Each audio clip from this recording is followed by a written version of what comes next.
Hello everyone, welcome to my class Study Wing. आज मैं discuss करने वाली हूँ आप लोगों से चंपारण सत्याग्रह के बारे में। कल मैंने वीडियो बनाई है, जैसा कि न्यूज़पेपर में आया हुआ है कि होली से पहले जो है 1 लाख के करीब वैकेंसी आएगी बीपीएससी टीआरई 4.0 की। वो तो आने वाली ही थी, पर सीटों का जो ब्यौरा है वो करीब 1 लाख के करीब सीट आएगी। तो हम लोगों को तैयारी भी स्टार्ट कर देनी चाहिए। तो मैं अपने एंड से आप लोगों की तैयारी करवा रही हूँ। आज मेरा जो है चंपारण सत्याग्रह का फर्स्ट क्लास है। तो सबसे पहले देखिए, चंपारण सत्याग्रह की पृष्ठभूमि के बारे में बात करेंगे कि मतलब क्या बैकग्राउंड रहा था, कैसे इसकी शुरुआत हुई थी। तो चंपारण वर्तमान बिहार के तराई क्षेत्र में स्थित एक जो है वो जिला है। ठीक है। 1917 में यहाँ के किसानों ने नील बागान मालिकों के विरुद्ध आंदोलन किया था। तो चंपारण के किसानों से अंग्रेज नील बागान मालिकों ने समझौता कर रखा था। चंपारण में जो किसान थे उनसे जो नील बागान मालिक थे वो अंग्रेज थे, उन्होंने समझौता कर रखा था, जिसमें किसानों को अपनी भूमि का 3/20 भाग पर नील की खेती करना जो है वो अनिवार्य था। इसे ही 3 कठिया पद्धति के नाम से जाना जाता है। तो आइए सबसे पहले ये मैं समझाती हूँ आप लोगों को कि 3/20 भाग पर जो है वो नील की खेती करना अनिवार्य कर दिया गया था। मतलब किसी भी किसान के पास यदि 20 कट्ठा ज़मीन है तो उसमें से 3 कट्ठा पे नील की खेती करनी होती थी। और नील की मतलब जड़ें इतनी ज़्यादा अंदर ज़मीन तक जाती थी ना कि पूरी भूमि को ही बंजर कर देती थी। तो आज इधर 3 कट्ठा पे खेती हुई, फिर नेक्स्ट ईयर उधर 3 कट्ठा पे खेती हुई, तो इस तरह से भूमि जो है वो पूरी तरह से बंजर होती जा रही थी। आंदोलन के देखिए कारण क्या है। 1915 में जर्मनी में रसायन युक्त रंगों की खोज जो है वो कर ली गई, आर्टिफिशियल कलर की जो है वो खोज कर ली गई, जिस कारण नील के बाजार में गिरावट आने लगी। यही कारण से नील बागान मालिक जो है वो चंपारण क्षेत्र के अपने कारखाने को बंद करके वो जाने लगे, क्योंकि यूरोप के क्षेत्रों में जो है आर्टिफिशियल कलर उन लोगों ने बना लिया। तो नील की खेती उन लोगों को महंगी पड़ रही थी खेती करना, और ये काफ़ी टाइम टेकिंग भी हो जाता था। नील की खेती हुई, फिर यहाँ से वहाँ ले जाना, बेचना। और तो अंग्रेजों ने जो किसानों से समझौता किया था 20/3 भाग पे नील की खेती करने के लिए, उससे मुक्त होने के लिए भारी लगान की जो है वो मांग कर रहे थे कि तुम लगान मुझे अच्छा खासा दे दो तो मैं इस चीज़ से जो है तुम लोगों को मुक्त कर दूंगा। पर किसान बेचारे इस समय, एक तो उस समय इतनी खेती नहीं हुआ करती थी और उन लोगों को इतना मिलता कहाँ था कि इतना लगान चुका पाते। तो भारी मांग के कारण जो है किसानों ने राजकुमार शुक्ल के नेतृत्व में इस आंदोलन की जो है शुरुआत की। सबसे पहले तो किसानों ने जो है राजकुमार शुक्ल को अपनी समस्या बताई। राजकुमार शुक्ल जो है उस समय चंपारण में किसान के नेता हुआ करते थे, तो उनको जो है ये समस्या बताई कि ये सारी प्रॉब्लम से मतलब हम लोग सफ़र कर रहे हैं, इससे कैसे निकला जाए।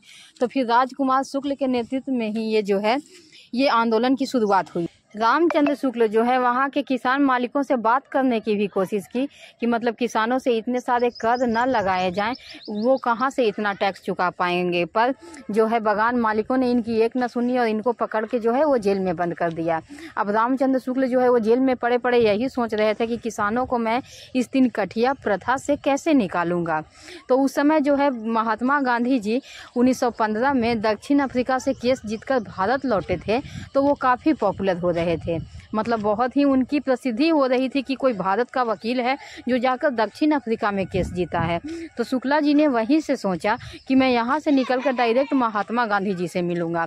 फिर रामचंद्र शुक्ल वहाँ से निकलते हैं और 1916 का जो कांग्रेस लखनऊ अधिवेशन हो रहा था, सीधे राजकुमार शुक्ल जो है वो वहाँ पहुँच जाते हैं और वहाँ पहुँचकर और गांधी जी से मिलकर चंपारण के किसानों की समस्याओं के समाधान के लिए चंपारण आने का अनुरोध करते हैं। तो जो कांग्रेस के और नेता थे उन्होंने बोला कि आप कांग्रेस के मंच पे जो चढ़ के और पूरे कांग्रेस के लोगों को बताइए कि चंपारण में जो है वो लोगों के साथ क्या हो रहा है, किस तरह से उन्हें जो है वो कष्ट दिया जा रहा है। तभी जो है रामचंद्र शुक्ल कांग्रेस के मंच पे चढ़ते हैं और वहाँ चंपारण में जो किसानों की दुर्दशा हो रही है वो जो है सारे लोगों को बताते हैं, जो लोग मतलब अधिवेशन में थे। तो यहाँ से सवाल ये पूछा जाता है कि पहला कौन किसान किसान नेता था जिसने मंच पे चढ़ के भाषण दिया था। तो वो राजकुमार शुक्ल थे जिसने चंपारण के बारे में कांग्रेस से मंच पे चढ़ के पहली बार सारे कांग्रेसियों का आह्वान किया था और उनको जो है बताया था कि वहाँ चंपारण में लोगों के साथ क्या हो रहा है। एक सवाल आपका यहाँ से बन गया, बहुत ही इजी वे में 2 लाइन में क्वेश्चन दे देता है कि वो कौन सा किसान नेता था जिसने कांग्रेस के मंच से पहली बार भाषण दिया।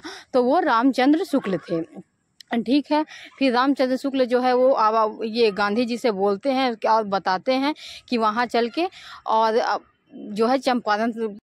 तो कांग्रेस के जो अध्यक्ष थे अंबिका चरण मजूमदार, उसने इस प्रस्ताव को रखा और गांधी जी को कहा कि हाँ ठीक है, आप वहाँ एक बार जो है वो चले जाइएगा। तो गांधी जी जो है वो राजकुमार शुक्ल को कहते हैं कि ठीक है तुम जाओ, मैं मार्च अप्रैल के महीने तक जो है चंपारण आऊँगा।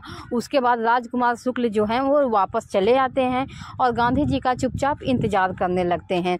इधर जनवरी बीत गया, फरवरी बीत गया। हालांकि गांधी जी ने उन्हें मार्च अप्रैल तक कहा था, पर रामचंद्र शुक्ल को कोई भी सुखबुकाहट नहीं लग रही थी। तो उन्होंने एक पत्र लिखा। तो रामचंद्र शुक्ल ने गांधी जी को एक पत्र लिखा। वो पत्र मैं अभी दिखाती हूँ, आप लोगों को पढ़ के भी सुनाती हूँ। तो उसके बाद जो है उस पत्र को पढ़ने के बाद गांधी जी जो है 10 अप्रैल 1917 को बिहार आए थे। पटना से बापू अगले दिन मुजफ्फरपुर पहुंचे थे। वहीं डॉक्टर राजेंद्र प्रसाद से पहली बार जो है वो गांधी जी की मुलाकात हुई। तो ये सवाल यहाँ पे बहुत ही आसान से आ जाता है कि महात्मा गांधी की मुलाकात पहली बार डॉक्टर राजेंद्र प्रसाद से कहाँ हुई। तो आप लोग इजीली ये बात बता सकेंगे कि डॉक्टर राजेंद्र प्रसाद से महात्मा गांधी जी की मुलाकात पहली बार जो है वो मुजफ्फरपुर में हुई और गांधी जी 10 अप्रैल 1917 को जो है बिहार आए थे। ये पत्र जो है 27 फरवरी को 1917 में ये जो है रामचंद्र शुक्ल ने गांधी जी के लिए लिखा। फरवरी में, मान्यवर महात्मा, किस्सा सुनते हो रोज औरों के, आज मेरी भी दास्तां सुनो। वो आपने उस अनहोनी को प्रत्यक्ष कर कार्य रूप में परिणत कर दिखाया जिसे टॉलस्टॉय जैसे महात्मा केवल विचार करते थे। इसी आशा और विश्वास के वशीभूत होकर हम आपके निकट अपनी राम कहानी सुनाने के लिए तैयार हैं। हमारी दुख भरी कथा दक्षिण अफ्रीका के उस अत्याचार से जो आपके अनुयायी और वीर सत्याग्रही बहनों और भाइयों के साथ हुआ कहीं अधिक है। हम अपना वह दुख जो हमारी 19 लाख आत्माओं के हृदय पर बीत रहा है सुनाकर आपके कोमल हृदय को दुखित करना उचित नहीं समझते। बस केवल इतनी प्रार्थना है कि आप स्वयं आकर अपनी आंखों से देख लीजिए, तब आपको अच्छी तरह विश्वास हो जाएगा कि भारतवर्ष के एक कोने में यहाँ की प्रजा, जिसको ब्रिटिश छत्र की सुशीतल छाया में रहने का अभिमान प्राप्त है, किस प्रकार के कष्ट सहकर पशुवन जीवन जो है वो व्यतीत कर रही है। हम और अधिक न लिखकर आपका ध्यान उस प्रतिज्ञा की ओर आकृष्ट करना चाहते हैं और वहाँ से लौटते समय कानपुर में आपने की थी, अर्थात मैं मार्च अप्रैल महीने में चंपारण आऊँगा। बस अब समय आ गया है श्रीमान, अपनी प्रतिज्ञा को पूर्ण करें। चंपारण की 19 लाख दुखी प्रजा श्रीमान के चरण कमल के लिए टकटकी लगाए बैठी है और उन्हें आशा ही नहीं पूर्ण विश्वास है कि जिस प्रकार भगवान श्री रामचंद्र के चरण स्पर्श से अहिल्या तर गई थी, उसी प्रकार श्रीमान के चंपारण में पैर रखते ही हम 19 लाख प्रजाओं का उद्धार हो जाएगा। श्रीमान का दर्शनाभिलाषी राजकुमार शुक्ल। ये पत्र जो है राजकुमार शुक्ल जो हैं महात्मा गांधी जी के लिए लिखते हैं, क्योंकि उन्हें जो है उनकी सुखबुकाहट फरवरी तक नहीं मिली, इसीलिए उन्होंने जो है वो पत्र लिखा। ठीक है, उसके बाद क्या होता है, महात्मा गांधी जी के पास पत्र पहुंचता है। उसके बाद वो जाने के लिए सोचते ही हैं, फिर राजकुमार शुक्ल भी जो है वो कलकत्ता आ जाते हैं, क्योंकि उस समय महात्मा गांधी जो है वो कलकत्ता थे, पर महात्मा गांधी जी को कोई काम था तो वो उड़ीसा निकल गए। फिर वो रिटर्न जो है शुक्ल जी वो आप वापस आ जाते हैं चंपारण। तो फिर जो है शुक्ल जी चंपारण वापस आ जाते हैं, पर जैसे ही गांधी जी कलकत्ता फिर लौट कर आते हैं तो उन्हें पता चलता है कि कोई आया था मिलने चंपारण से। तो गांधी जी फिर जो है पत्र लिखते हैं और शुक्ल जी को बुलाते हैं और फिर उनके साथ जो है गांधी जी, रामचंद्र शुक्ल और गांधी जी के बड़े बेटे हीरालाल तीनों जो है वो चंपारण के लिए निकल जाते हैं। तो ये पत्र जो है वो पटना स्टेशन पे आज भी लगा हुआ है, मतलब प्लेटफॉर्म नंबर 1 पे, वहाँ आप जाके देख सकते हैं और ऐसे गूगल वगैरह पे तो हैं ही। उसके बाद जो है महात्मा गांधी आ रहे थे। अब इस बात का मतलब काफ़ी हंगामा होने लगा, तो महात्मा गांधी कमिश्नर से इजाज़त जो है महात्मा गांधी को वहां आने का नहीं मिल रहा था। इसके बावजूद भी महात्मा गांधी जी आते हैं और ट्रेन से चंपारण की धरती पर 15 अप्रैल 1917 को कदम रखते हैं। ठीक है, फिर बात है 22 अप्रैल 1917 को गांधी जी बेतिया पहुंचे और हजारीमल धर्मशाला में रुकते हैं। फिर गांधी जी कलकत्ता से पटना, मुजफ्फरपुर और वहां से मोतिहारी पहुंचते हैं। गांधी जी ने लगभग 8000 किसानों से बात की। पटना में गांधी जी मजहरुल हक से मिले, मलिक संघ के सचिव विलियम जेम्स से भी मिले। तो गांधी जी उस समय जो है बहुत पॉपुलर थे और जब इन लोगों को पता चला कि गांधी जी आ रहे हैं तो कमिश्नर ने मना कर दिया। गांधी जी द्वारा भारत में किया गया ये पहला सत्याग्रह और सफल आंदोलन जो है वो था। तो ये भी सवाल आता है कि गांधी जी द्वारा भारत में किया गया पहला सत्याग्रह आंदोलन कौन सा था, तो चंपारण था। परंतु यदि सवाल ये है कि गांधी जी द्वारा किया गया पहला सत्याग्रह आंदोलन कौन सा था, तो आप लोग देंगे दक्षिण अफ्रीका वाला जवाब। परंतु यदि भारत लिख दे तो आप लोग चंपारण जवाब देंगे। तो चंपारण के कमिश्नर ने गांधी जी को चंपारण से जाने का आदेश दिया, परंतु गांधी जी द्वारा आदेश न मानने के कारण गांधी जी पे मुकदमा जो है वो दायर कर दिया गया। क्योंकि जब गांधी जी आए वो किसानों से बात करने लगे, छोटे छोटे आंदोलन करने लगे, तो मतलब गांधी जी के नाम पे ही सारे किसान अपने जुट के आने लगे, सब आके बैठने लगे, पूरा भीड़ होने लगा। तो कमिश्नर ने जो है जाने का आदेश दे दिया कि काफ़ी हंगामा न हो जाए। परंतु गांधी जी जो है वो आदेश नहीं मानते हैं और नहीं जाते हैं और इन पे जो है मुकदमा दायर हो जाता है। अब दूसरा इम्पोर्टेंट क्वेश्चन ये आता है कि गांधी जी के साथ चंपारण जाने वाले उनके सहयोगी में कौन कौन से थे। ये TRE 2.0 का एग्जैक्ट क्वेश्चन है। तो उनके सहयोगियों में डॉक्टर राजेंद्र प्रसाद, अनुग्रह नारायण सिंह, मजहरुल हक, ब्रज किशोर, महादेव देसाई, JB कृपलानी और नरहरि पारिख आदि भी जो हैं वो शामिल थे। ये सब जो है गांधी जी के साथ चंपारण आए थे और इस आंदोलन में हिस्सा ले रहे थे। अभी मैं प्रीवियस ईयर क्वेश्चन करवाऊंगी तो आप लोगों को दिखा दूंगी एग्जैक्ट ये प्रश्न। उसके बाद जो है गांधी जी मतलब काफ़ी आंदोलन होने लगा तो सरकार से ये चीज़ें संभल नहीं रही थी। फिर वहाँ जो है चंपारण के लिए चंपारण इंक्वायरी कमेटी जो है बैठाई गई। तो गांधी जी के सत्याग्रह के दबाव में बिहार में उपराज्यपाल एडवर्ड अल्बर्ट गेट द्वारा एक जांच समिति गठित की गई, जिसके अध्यक्ष जो है वो FG स्लाई बनाए गए। तो वो जो तत्कालिक उपराज्यपाल था एडवर्ड अल्बर्ट, ये यहाँ से आप लोगों को आ भी जाएगा, इन लोगों के अटपटे नाम थोड़ा याद कर लीजिएगा। किसके द्वारा समिति बनाई गई, तो अल्बर्ट के द्वारा। और उसके अध्यक्ष कौन थे, तो FG स्लाई जो है अध्यक्ष बनाए गए। इस समिति को चंपारण एग्रीगेरियन समिति नाम से जाना जाता है। उसी के नाम से भी सवाल भी आता है कि चंपारण एग्रीगेरियन समिति जो है वो क्या थी, क्या काम कर रही थी। तो उसी को जो है इस समिति के नाम से भी जाना जाता है। और तिनकठिया प्रथा को पूर्ण रूप से समाप्त करने की अनुशंसा जो है इसी ने की। तो ये अब सवाल ये आ जाएगा आप लोगों का। तो अब यदि ये सवाल आता है कि तिनकठिया प्रथा को पूर्ण रूप से समाप्त करने की अनुशंसा किस समिति ने की थी, तो जवाब आप लोगों का होगा चंपारण एग्रीगेरियन समिति। ठीक है, इतना तक आप लोगों को चीज़ें समझ में आ गई। ठीक है, इसको अच्छे से आप लोग नोट कर लीजिएगा। जब आयोग बनी फिर उस आयोग ने जांच पड़ताल की तो सच में जो है इन लोगों ने किसानों को बहुत सताया था।